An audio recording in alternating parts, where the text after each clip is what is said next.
The Church of England used to be called the Conservative Party at prayer. It seems now that it's more the Conservative Party at war.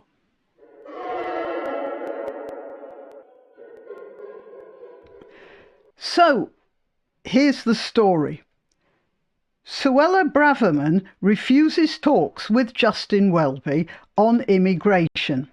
The Archbishop of Canterbury has been rebuffed in his attempts to meet Suella Braverman to raise concerns about her rhetoric on immigration.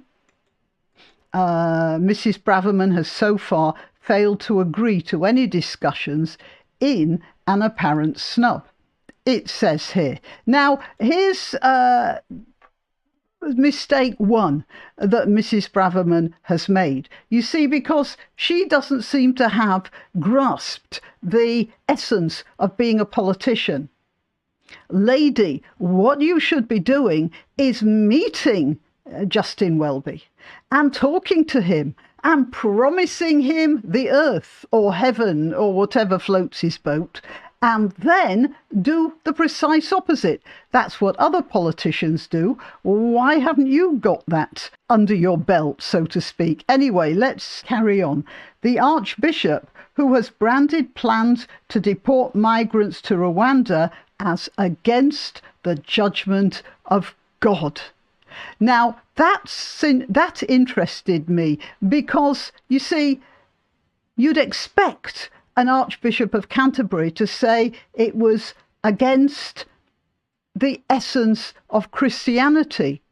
Can it be that the Church of England doesn't do Christianity anymore? So instead of not doing Christianity,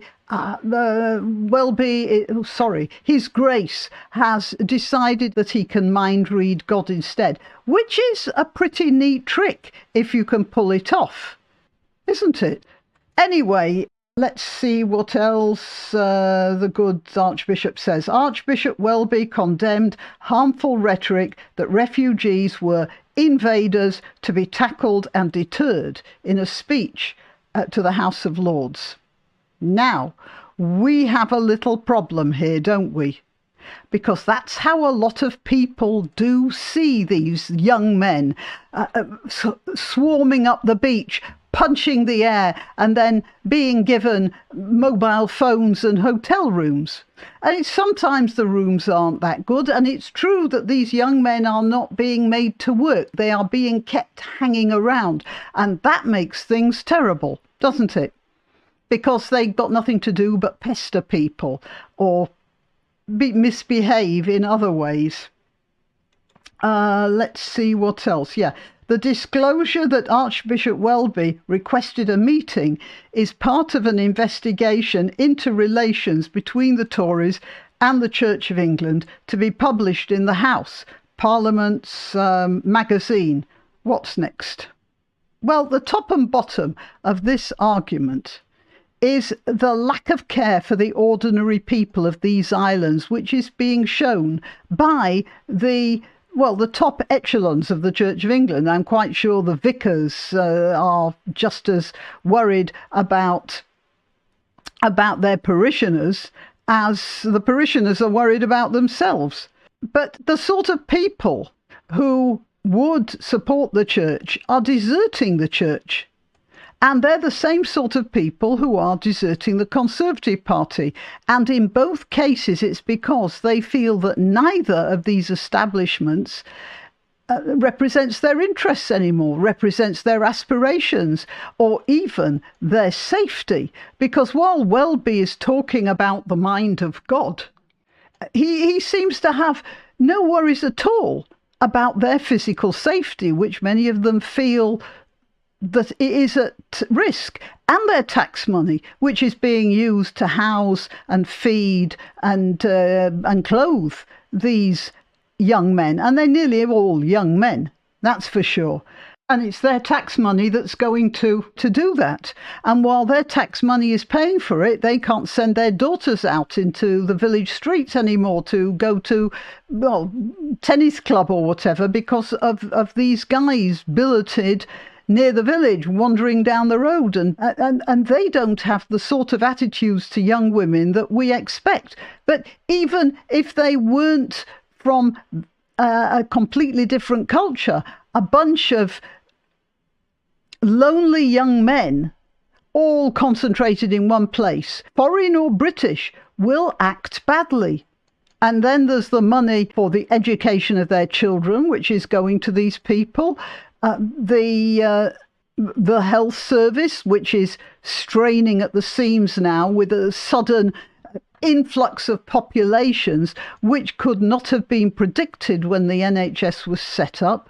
Now, a strict follower of the idea of Christian charity, we know, should try to help even those who aren't all that well disposed towards them. And as a Christian, you can do that.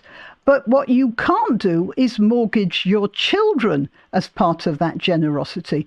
You can't say to a recent immigrant, you're having a hard time. What I'll do is take my kid out of school so he can earn a living as a shoe shine boy, and I'll give you some of the money he earns.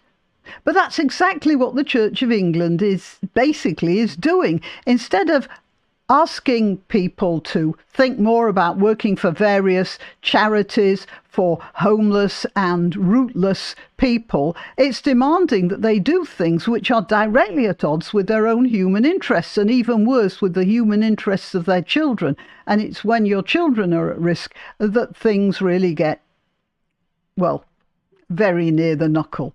It's called extreme altruism, by the way, just in case you're interested. So, your grace, if you want to give of yourself, that's your right. It's very idealistic, extremely admirable, but it isn't your right to sacrifice your children and ours to those ideals. And I'm Granniopteryx.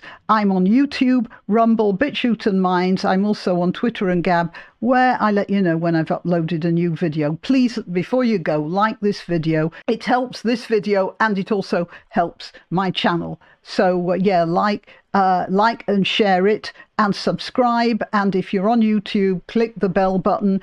All the links are in the description, including links to donation sites. I always appreciate donations, but clicking the like button really does help. So why don't you do it? Okay, till next time. Why not treat yourself or a favoured relative or friend to these magnificent examples of merch? The mugs and t-shirts come in the granniopteryx design or Granbo with a firearm or the more deadly knitting needles. Go to www.granniopteryx.com and whatever platform you're watching this on, please click like, subscribe and share.